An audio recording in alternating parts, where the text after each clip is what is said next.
भिन्नात्मक संख्याओं में जमा घटा और गुणा भाग कैसे किया जाता है। तो चलिए हम इसको शुरू करते हैं एक उदाहरण के माध्यम से कि सबसे पहले हम ये देखते हैं कि जमा कैसे करते हैं। ठीक है, जमा सीखने के लिए एक उदाहरण हम देते हैं। जैसे मान लो हमने लिया 14/15 प्लस दूसरा हमने लिया 13/50 जमा फिर हमने लिया 7/60।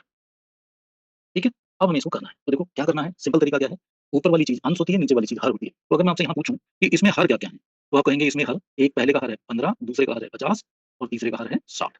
तो मैं कहूंगा सबसे पहले इन तीनों का एलसीएम निकालिए। क्या निकालिए? एलसीएम। अब एलसीएम निकालने के लिए हम पिछले वीडियो में बता चुके हैं, हम क्या करते हैं, इन सबके अभाज्य गुणनखंड बना लेते हैं। अभाज्य गुणनखंड कैसे बनते हैं वो मैंने आपको बताया था। जैसे अगर हम 15 की बात करें तो 15 के अभाज्य गुणनखंड कैसे बनेंगे, सबसे हमारी छोटी अभाज्य संख्या होती है 2। क्या ये 15 2 से भाग होगा? नहीं होगा।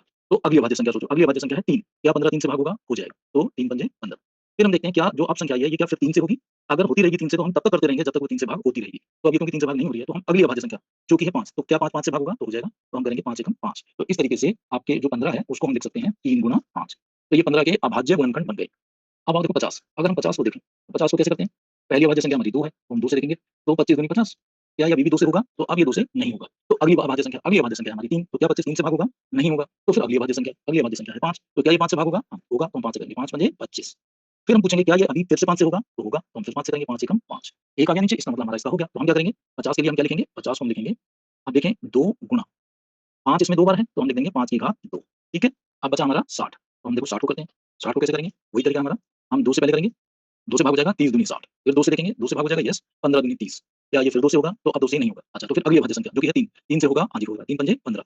क्या ये फिर 3 से होगा? तो 3 से अब ये 5 भाग नहीं होता। तो फिर अगली अभाज्य संख्या जो कि है 5, तो क्या ये 5 से भाग होगा? यस 5 से भाग होगा। तो हम करते हैं 5 एकम 5। इस प्रकार हमने देखा कि 60 जो है इसके अभाज्य गुणनखंड हो गए। तो हम यहाँ देखेंगे 2 2 बार है और 3 और 5 एक-एक बार है। तो हम कैसे लिखेंगे? 2 2 बार है तो 2 की घात 2 गुणा 3 गुणा 5। एलसीएम में मैंने आपको पीछे वीडियो में क्या सिखाया था? एलसीएम में हम क्या करते हैं कि सभी गुणनखंडों की अधिकतम घात लेते हैं, सभी गुणनखंड। तो अब मैं इसमें अगर आपको कहूं कि इसमें सारे गुणनखंड कौन-कौन से हैं? अभाज्य गुणनखंड, एक है 2, दूसरा 3 और तीसरा 5। 3 तरह के अभाज्य गुणनखंड हैं, 15, 50 और 60। तो हम यहाँ लिख लेते हैं देखो, एक है 2, एक है 3 और एक है 5। तो जो प्रत्येक हमने अभाज्य गुणनखंड लिख लिया और उसमें हमें अधिकतम घात लेनी होती है। तो हम क्या करते हैं? 2 की अधिकतम घात कितनी है? तो देखेंगे यहाँ तो 2 है ही नहीं, यहाँ पर 2 की घात कुछ नहीं है तो 1 है, हमेशा अगर कुछ नहीं होती तो 1 मानी जाती है। और यहाँ 2 की घात 2 है, तो अधिकतम कौन सी हुई? 2। तो हम इसको कर देंगे 2 की घात 2। अब आते हैं 3 पर, तो देखो 3 की घात कुछ नहीं है तो 1 है, ठीक है? यहाँ तो 3 है ही नहीं, यहाँ भी 3 है तो घात कुछ नहीं है तो 1 है। तो दोनों में 3 की घात 1 है, तो हम 3 की घात 1 ही रखेंगे, ठीक है?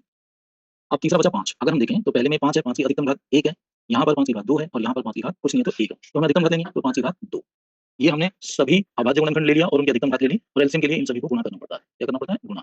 तो एलसीएम क्या आएगा हमारा, देखो यहाँ से अगर मैं इसको आगे यहाँ बताऊँ तो हमारा एलसीएम हो जाएगा, तो ये हो गया 2 दूनी 4 गुणा 3 तो ऐसे ही है और 5 का स्क्वायर 5 पंजे 25। ये कितना हो गया? ये हो गया 4 25 चौके 100 और 100 तियाँ 300, तो लघुत्तम आ गया आपका 300। ठीक है?